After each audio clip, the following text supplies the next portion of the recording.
Hello everyone, હું Mehul sir આપ સૌનું સ્વાગત કરું છું મારી ચેનલ ધ બ્રાઇટર્સમાં. તો આજના વિડીયોની અંદર આપણે ડિપ્લોમા સેમેસ્ટર 3ના સબ્જેક્ટ ઇલેક્ટ્રિકલ ઇન્સ્ટ્રુમેન્ટેશન એટલે કે EIની અંદર ચેપ્ટર નંબર 1નો અભ્યાસ કરીશું, જે ચેપ્ટર GTની એક્ઝામમાં 9 માર્ક્સનું આવશે. તેમાં જેટલા બી IMP ક્વેશ્ચન હશે એ આપણે એક્સપ્લેનેશન સાથે સમજી લઈએ. ઘણા બધા સ્ટુડન્ટ એવું માને છે કે EI સબ્જેક્ટ થોડો હાર્ડ છે, પણ મારા હિસાબથી ઇલેક્ટ્રિકલ ડિપાર્ટમેન્ટ વાળાને કહી દઉં ખાસ કે EI સબ્જેક્ટ એટલો બધો અઘરો છે નહીં. બેઝિક થોડી થિયરી આવશે, દાખલા તો આવવાના નથી એમ પણ, એટલે થોડીક થિયરી છે, એના કોન્સેપ્ટ જો તમને ક્લિયર થઈ જશે તો એ ક્લિયર કરવા હું અહીંયા આવી ગયો છું. તમને જેટલા બી ક્વેશ્ચન હશે તમને શીખવાડી દઈશ, સમજાવી દઈશ. એના પછી તમારે પોઈન્ટ વાઇઝ આન્સર જે રીતે આપણે પહેલા બીજા સેમની અંદર લખતા હતા એ રીતે જ આમાં લખવાના છે. તો આપણે EIમાં સારામાં સારા માર્ક્સ સ્કોર કરી દઈશું. ઠીક છે, તો પહેલું ચેપ્ટર આપણું જે fundamental of measurement and instrumentation, ગુજરાતીમાં આપણે કહીએ તો જેમ કે મેઝરમેન્ટની વાત કરીએ એટલે મેઝરમેન્ટ એટલે કે માપન, ઓકે, અને ઇન્સ્ટ્રુમેન્ટેશન એટલે સાધનની વાત કરીએ તો કોઈ સાધનથી કોઈ વસ્તુ માપવાની હોય એના રિલેટેડનું આપણું પહેલું ચેપ્ટર છે. 9 માર્કનું છે, 4 થી 5 ક્વેશ્ચન તૈયાર કરવાના છે. મિડ સેમમાં બી એ જ કામ લાગશે, તમારી એક્સટર્નલ એક્ઝામમાં બી એ જ કામ લાગશે. કયા કયા ક્વેશ્ચન કરવાના જોઈ લઈએ. તો સૌથી પહેલો તમારે ક્વેશ્ચન કરવાનો છે ઓબ્જેક્ટિવ્સ ઓફ મેઝરમેન્ટ, ગુજરાતીમાં કહીએ તો માપનના હેતુઓ. કોઈ વસ્તુ માપવાની તો શાના માટે માપવાની? ઓકે, બુકની અંદર 8 થી 9 મુદ્દા આપેલા છે, ખાલી પોઈન્ટ જ પાડીને આન્સર લખવાનો. 3 કે 4 માર્કની અંદર પૂછાતો હોય છે. બુક અવેલેબલ નહીં એટલે પોઈન્ટ સેટ નથી કર્યા, પણ હું તમને સમજાવી દઉં છું. તમે એના પછી વાંચશો તો તમને બધી આઈડિયા આવી જશે. હવે જેમ કે એવું માનો કે આપણા ક્લાસની અંદર 50 સ્ટુડન્ટ છે ઇલેક્ટ્રિકલ એન્જિનિયરિંગ વાળા, ઓકે, તો 50 સ્ટુડન્ટ આપણા ક્લાસમાં અહીંયા બેઠા છે. તો હું એક એવું સર્વે કરવા માંગુ છું કે બધાની હાઇટ ને વેટ મેઝર કરવા માંગુ છું. તો જેમ કે મારે વેટ માપવું હોય તો મારે વેઇંગ સ્કેલની જરૂર પડશે.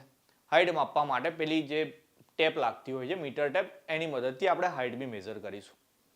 હવે વેઇંગ સ્કેલની મદદથી હું જ્યારે બધાનું વેટ ચેક કરતો હોય તો મેં શું કરીશ કે બધાનું વેટ એક જગ્યાએ હું રેકોર્ડ કરીશ. ઠીક છે, કે રોલ નંબર 1 થી 50 છે, બધાનું આપણે વેટ મેઝર કરીશું, હાઇટ બી મેઝર કરીને લખીશું. હવે જેમ કે અરાઉન્ડ તમે અત્યારે તમારી એજની વાત કરું તો 16 to 17 યર્સના તમે સ્ટુડન્ટ છો બધા જ, ઓકે, મે બી કોઈ 18નું બી હોય. તો 16 to 18 ની અંદરના તમે સ્ટુડન્ટ છો તો તમારું હાઇટ અને વેટ એક એવરેજ હોવું જોઈએ કે ભાઈ આટલું વજન હોવું જોઈએ દરેકનું, કે આટલી હાઇટ હોવી જોઈએ. પણ કોઈક માણસ એવું હશે કે જે ઓવરવેટેડ હશે, કાં તો કોઈક લો વેટેડ હશે. ઠીક છે, કે કોઈનું વજન બહુ જ કંઈક મારી કરતાં બી બહુ વધારે હોય, તો કોઈકનું વજન થોડુંક વધારે જ ઓછું હોય. તો પછી એ રેકોર્ડ કર્યા પછી હું શું કરીશ કે એને હું થોડુંક સલાહ સૂચન આપું કે ભાઈ તારે આવું કરવાની જરૂર છે, તારે આવું કરવાની જરૂર છે. તો સેમ વસ્તુ મેઝરમેન્ટ એના માટે જ છે. તો સૌથી પહેલા મેં તમને એવું કીધું કે રેકોર્ડિંગ માટે છે, કે કોઈ બી ડેટાને રેકોર્ડ કરવો હોય એના માટે આપણે મેઝરમેન્ટ કરવાનું. પછી જે ડેટા આપણે રેકોર્ડ કરે એમાં સુધારો લાવવો હોય, જેમ કે મેં તમને કીધું કે તમારું ફિઝિક્સ જે છે, તમારું ફિઝિક્સ જે છે એટલે કે તમારું બોડી છે એ તમારે સુધારવું હોય, એના માટે તમારે હાઇટ ને વેટની અંદર જે ચેન્જ કરવાના છે તો મેઝરમેન્ટની મદદથી એ જ વસ્તુ થઈ શકે છે. ઠીક છે, કેલિબ્રેશન કરવું હોય. હવે કેલિબ્રેશન વસ્તુ શું છે એની બી વાત કરી લો. કે જેમ કે એવું માનો કે તમે કોઈક જગ્યાએ શાકભાજી કે ફળ ફળાદી કંઈ બી લેવા જાઓ તો શું થાય કે પહેલાના જે ત્રાજવા હતા કે જેમાં વજનના કાટલા આવે 1 કિલોનો, 2 કિલોનો, 5 કિલોનો, તો એ 1 કિલો છે એવું કેવી રીતે ખબર પડે આપણને?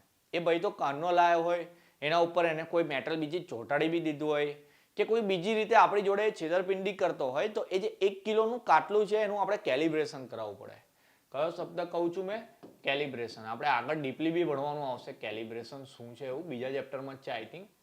તો કેલિબ્રેશન એટલે એવું કે જે હવે 1 કિલોનો કાટલો કોઈ તો બનાવેલો હશે. એ કોઈ એટલે કોણ? કે સાયન્ટિસ્ટે પ્રમાણ આપ્યું છે કે ભાઈ 1 કિલો એટલે આજુ વજન થાય. તો એ જે સાયન્ટિસ્ટે જે પ્રમાણ આપ્યું છે, કે માન લો કે સાયન્સ જેટલા બી સાયન્ટિસ્ટ છે એ લોકોએ લેબોરેટરીમાં એક ટુકડો એવો મૂકી રાખ્યો કે જેનું એક વજન 1 કિલો છે.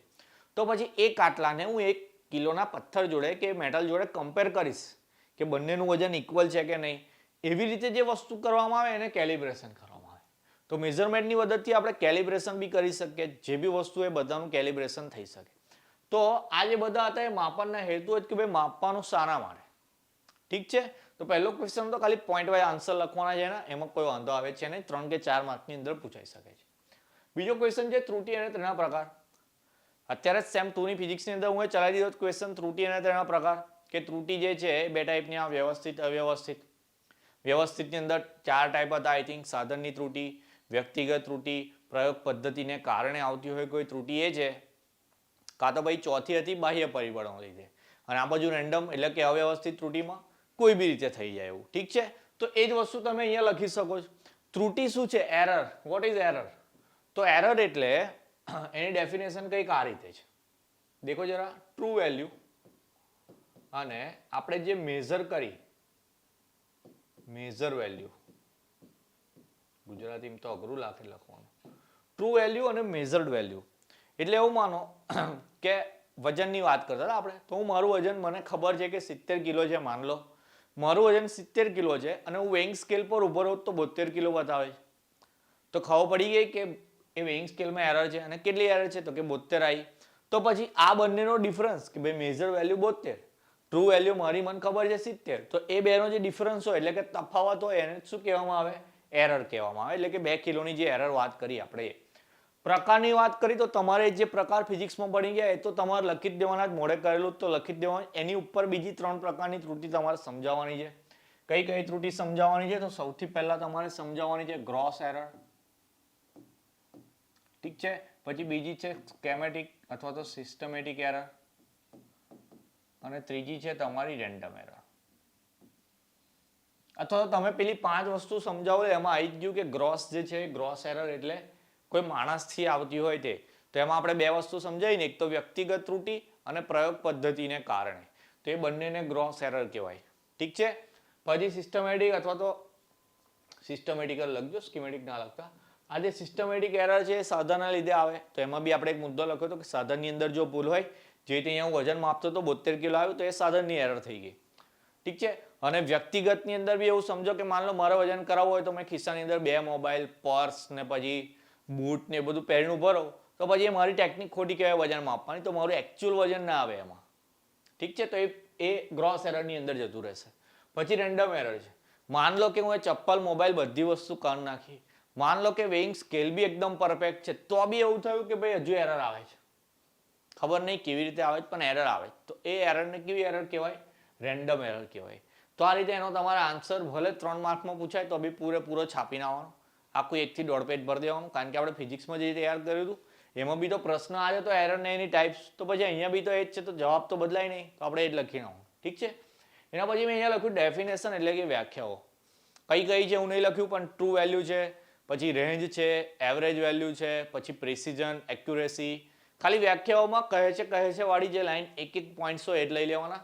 ક્વેશ્ચન એવી રીતે પૂછાય છે કે 3 પોઈન્ટ્સ આપી દે કે માન લો એક્યુરેસી, પ્રિસિઝન અને રેન્જ, આ 3ની વ્યાખ્યા લખો, 3 માર્કનો પ્રશ્ન થઈ જાય. તો તમારે એની ખાલી ડેફિનેશન લખવાની. ડેફિનેશન, વ્યાખ્યા તો તમને યાદ રહી જાય, મારે એને સમજાવવાની જરૂર નથી, એટલે એની આપણે ડિસ્કશન અત્યારે કરતા નથી. ઓકે, ચલો. ચોથો ક્વેશ્ચન છે difference between gravity control and spring control. Okay, ચલો, એને તો અહીંયા એડ કરેલો છે મેં. ગ્રેવિટી કંટ્રોલ અને સ્પ્રિંગ કંટ્રોલનો તફાવત 3 કે 4 માર્કની અંદર પૂછાય. મે બી એવું થાય કે સ્પ્રિંગ કંટ્રોલ અલગથી સમજાવો એવું કીધું હોય, તો મેં અહીંયા એટલીસ્ટ 8 થી 10 પોઈન્ટ લખેલા છે. તો ઓનલી સ્પ્રિંગ કંટ્રોલ પૂછાય તો પછી આટલા 10 પોઈન્ટ સ્પ્રિંગ કંટ્રોલ ટાઇટલ માં લખી દેવાનું. ગ્રેવિટી કંટ્રોલ પૂછાય તો આ લખી દેવાનું. તફાવત પૂછાય તો બંને લખી દેવાનું. ઠીક છે, એટલે કોઈ એવું ના વિચારતું કે સરે તફાવત કીધો તો પણ અલગથી પૂછાયો તો શું કરવાનું, તો ખાલી તમારે આ પોઈન્ટ લખી દેવાના છે. સમજીએ જરા કે ગ્રેવિટી કંટ્રોલ અને સ્પ્રિંગ કંટ્રોલમાં ડિફરન્સ શું છે. જે રીતે આપણે ટાયરમાં હવા પુરાવા જઈએ એટલે તમે પેલું સાધન તો જોયું હશે કે એનું ડાયલર આવે, બરાબર. પછી એની જે પાઇપ હોય આપણે ટાયરમાં એટેચ કરીએ એટલે અહીંયાથી હવાનું પ્રેશર આવીને પેલું પોઇન્ટર ડિફ્લેક્ટ થાય. ઠીક છે, એ પોઇન્ટર ડિફ્લેક્ટ થાય છે. હવે એ જે સાધન છે એ હવા માપવા માટેનું, એની અંદર સ્પ્રિંગ આવતી હોય વચ્ચે કોઈક જગ્યાએ, તો એ રીતે જે કંટ્રોલ થાય એને સ્પ્રિંગ કંટ્રોલ કહેવામાં આવે. બીજી વસ્તુ છે ગ્રેવિટી કંટ્રોલ. તો સેમ આના જેવું જ સાધન પણ જેમાં સ્પ્રિંગ ના હોય. ગ્રેવિટીના લીધે એટલે કે ગુરુત્વાકર્ષણના લીધે એ જે સોય છે ઉપર નીચે થાય. ઠીક છે, જ્યારે આમાં સ્પ્રિંગનો રોલ વધારે હોય, તો સ્પ્રિંગનો રોલ જ્યારે વધારે હોય તો એમાં એક્યુરેટ માપ મળે. કારણ કે એ જે પોઇન્ટર છે એની ઉપર ગ્રેવિટીની બહુ અસર ના થાય, એટલે જે એક્ઝેક્ટ હવા હોય એ જ બતાવે અંદર. તો સ્પ્રિંગ કંટ્રોલ જે છે એ ટેકનિક છે એ યુનિફોર્મ છે. અહીંયા એક મુદ્દો લખ્યો છે, એમાં એક્ઝેક્ટ માપ મળે, આમાં નોન યુનિફોર્મ લખેલું છે.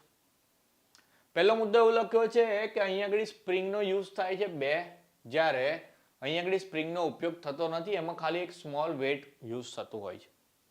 બીજો પોઈન્ટ આમાં લખ્યો છે કે કંટ્રોલિંગ ટોર્ક છે આમાં બદલાતું રહે છે, જ્યારે આમાં ફિક્સ થઈ જાય, કારણ કે સ્પ્રિંગની મદદથી બેલેન્સ એમાં સારું રહે છે. આનું પરફોર્મન્સ છે ટેમ્પરેચર ડિપેન્ડન્ટ નથી, એટલે આમાં તાપમાન બહુ આધાર નથી રાખતો ગ્રેવિટીમાં, જ્યારે આમાં ટેમ્પરેચર ડિપેન્ડન્ટ છે, કારણ કે ટેમ્પરેચર જો બદલાતું રહે તો સ્પ્રિંગનું ડિફ્લેક્શન બી પ્લસ માઇનસ થતું રહે, એટલા માટે. આમાં તો સ્પ્રિંગ નથી એટલે વાત નથી. ઓકે, ચલો.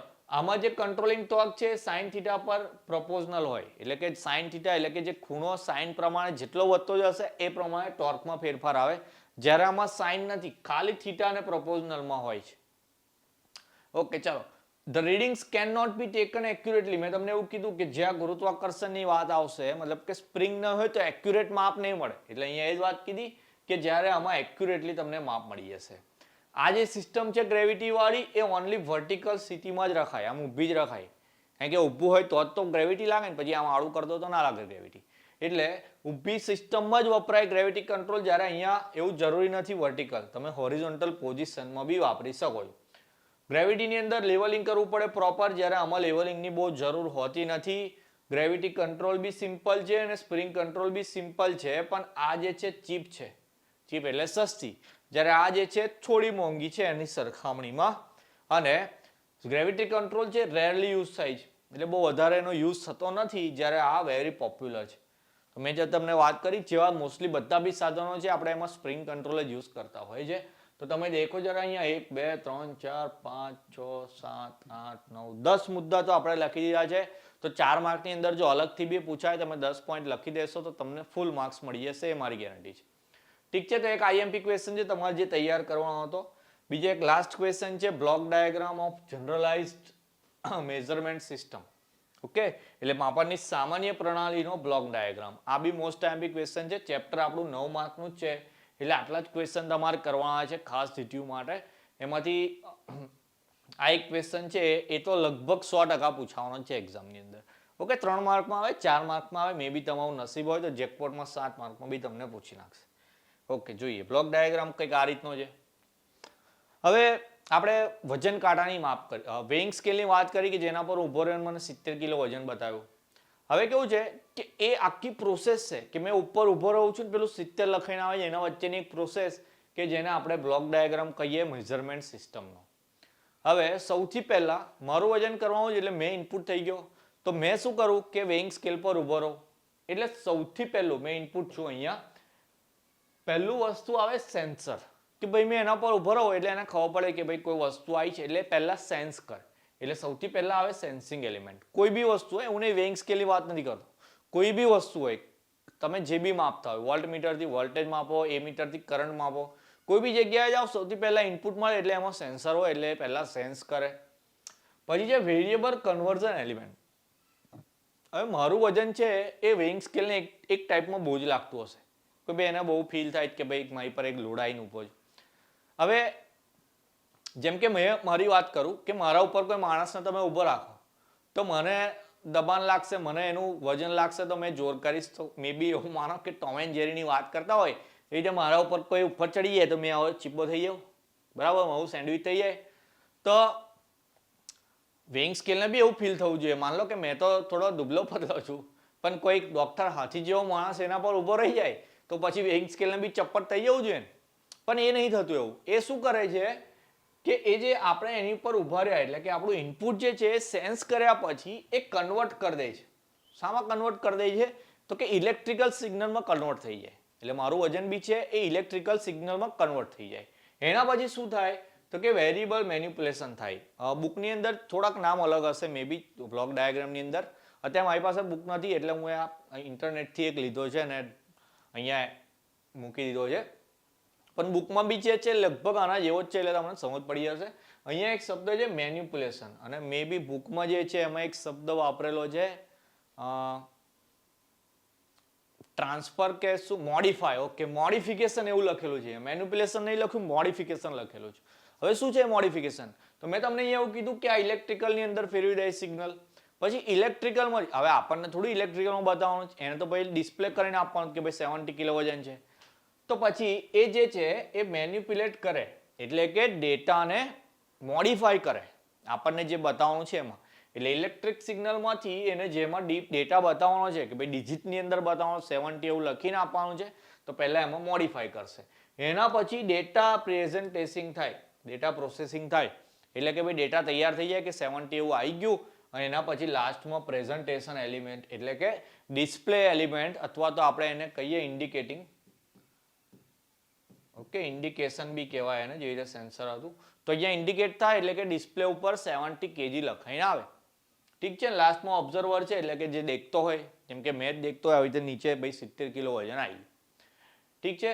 વચ્ચે એક વસ્તુ બી અહીંયા એડ થઈ શકે છે, અહીંયા આપણે રેકોર્ડર બી એડ કરી શકીએ છીએ કે કોઈ સાધન છે રેકોર્ડ બી કરતું હોય કે ભાઈ વારાફરતી આટલા 10 જણ ઉભા રહ્યા તો પછી એ 10 નું વજન શોર્ટ થઈ ગયું. જેમ કે સ્ટોપ વોચ આપણે યુઝ કરતા હોય તો એક જણ જાય આપણે ટેપ કરીને કેવું કે પેલું લેપ કરી દઈએ કે ભાઈ પહેલો જણ આટલે પહોંચી ગયો, બીજો આટલે પહોંચી ગયો, તો એક ટાઈપનું રેકોર્ડિંગ બી થઈ શકે. એટલે જ્યારે બી મેઝરમેન્ટ કરતા હોય આખી બ્લોક ડાયાગ્રામની સિસ્ટમ આ રીતે કામ કરતી હોય. ટેક્સ્ટબુકની અંદર જે પોઈન્ટ્સ આપેલા છે એ બી આ રીતના જ છે, જોઈ લેજો. ના સમજ પડે કોમેન્ટ આપજો જરા, હું તમને મારી રીતે બીજી રીતે બી શીખવાડી દઈશ કે જે બુકમાં આપેલું છે એ બી કંઈક આ રીતનું છે. બાકી તમે જાતે એકવાર સમજી લો, મેં તમને જે સમજાવ્યું એ તમારી રીતે તમારા શબ્દોમાં આન્સર લખો તો બી વાંધો આવે નહીં.